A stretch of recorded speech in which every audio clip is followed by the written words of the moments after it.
Hello and welcome to Mad About Sports for yet another video. And today's video, we are going to be talking about RCB and what exactly has been going wrong with Royal Challengers Bengaluru. But before we get into today's video, do not forget to check out our course with Mad About Sports and Cricket Analytics. As I'd always like to remind you all, you can make a career in cricket analytics with a lot of opportunities across the world, with a lot of sporting leagues which have come up. This is your opportunity to make a career in cricket analytics. Check out our course, fill in the Google form within the link in the description, and our team will get in touch with you. So without further ado, let's get straight into today's video. So yeah, as I mentioned, today's video is about Royal Challengers Bengaluru and what's been going wrong with the team. Now, from the outset, we can understand that Royal Challengers Bangalore has never won a title in men's cricket for the last 16, 17 years. And it's been a case every other year. But what's particularly gone wrong this season is the question, because at the start of the season, they had a very power-packed batting lineup, which every team expect, okay, they might score 200, 230, but they might not be able to defend it with the bowling. But what's happened is that neither has their batting fired, nor has their bowling. So that's been the biggest issue with Royal Challengers Bangalore, especially this season. And that's what we're going to be talking about. Now, in the IPL points table, as of now, Royal Challengers Bangalore, Relinquish is literally at the bottom of the table, and that's primarily because they played 5 games, just managed to win 1 game, and they've lost 4 of them, and they've lost couple of them away, and at the same time they lost a couple at home. So nothing has really gone for them in the ninth position as of now. Royal Challengers Bengaluru, and at the same time has not really clicked. Nothing has gone right for them. Let it be tactics, let it be selection. A lot of question marks are on them. Now, how is Royal Challengers Bangalore at the bottom of the table when you have a Virat Kohli who's been scoring a lot of runs? He just scored his 9 T20 100 or his 8th IPL 100, and he's been on top of the orange cap leaders board with 316 runs. How is this even possible, isn't it? Now, that's exactly what's gone wrong. It's just been Virat Kohli who's been performing well for them, and none of them has been supporting him. So let's look at what's happened in this season. Let's talk about one of the biggest stars of this year's their Royal Challengers Bangalore team. It's Glenn Maxwell. Glenn Maxwell has just managed to score 32 runs in 5 innings, which includes 2 ducks and 2 scores of below 5, and 4 scores of below 5, and that's just being Royal Challengers Bangalore this season. And one innings where he scored 28, he was given a couple of lives as well. So to be very fair, in all honesty, Glenn Maxwell has looked in all sorts of mess in this particular edition of IPL, and it just looked like Glenn Maxwell has been unable to get going, and it's just looked like he just wants to come out there and swing the bat. He's not looked in any shape at all while hitting those shots, and that's just not gone right for Royal Challengers Bengaluru at large. And when we talk about RCB in general as well, if you look at that first game they played in Chennai, they had a batting collapse there. Then they went on to score 173, all thanks to DK and Anuj Rawat. Then come the second game, they went on to win against Punjab Kings, where they were pretty decent. But again, there was a batting collapse in the middle order. Faf du Plessis did not click, Cam Green did not click, neither did Glenn Maxwell. Now come the game against now if you have to talk about the game against Lucknow Super Giants, they again had a batting collapse. They were just chasing 180. Even against Kolkata Knight Riders, they scored a below par score of 180.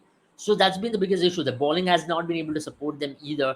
So that's really put a lot of pressure on batters, and the overseas batters who form a very big core of Royal Challengers Bengaluru's batting.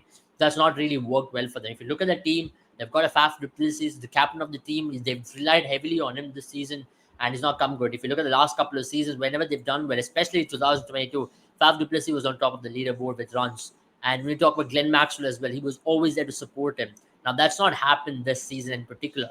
And they're one of the biggest buys, right? Cam Green, that biggest trade they made with 17 crore, he's not come good with the bat. They've tried to put him in different positions with the bat. Like number 3, number 5 hasn't really come good. And Rajat Patidar's form from the Test series against England is just been in a downslide right now. He's not been able to score any sort of runs. So that's been tough times for Royal Challengers Bengaluru in general when you talk about the team combinations, and also at the same time the way in which the team has formed up.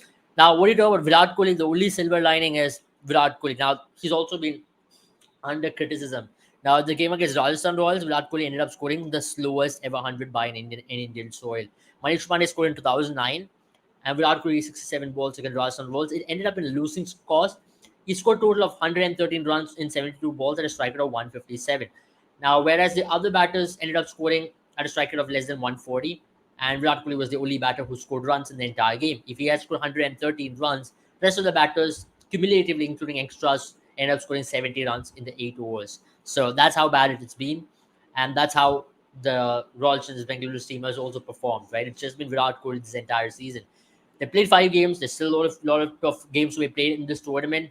It's about time they step up. It's just not the batting; it's also the bowling. They did have no spinners to pick up wickets. Now we didn't mention about this at the start of the IPL that Royal Challengers Bangalore do not have spinners, and that's going to be a major worry for them. And that's now being reflected in the way they've been playing their cricket because they do not have a spinner, and that also means that they don't have a wicket-taking option anywhere. They are relying heavily on their pacers to pick up wickets. Yes, Zayal has done decently okay, but the usage of Mohammad Siraj has been extremely poor by Faf du Plessis.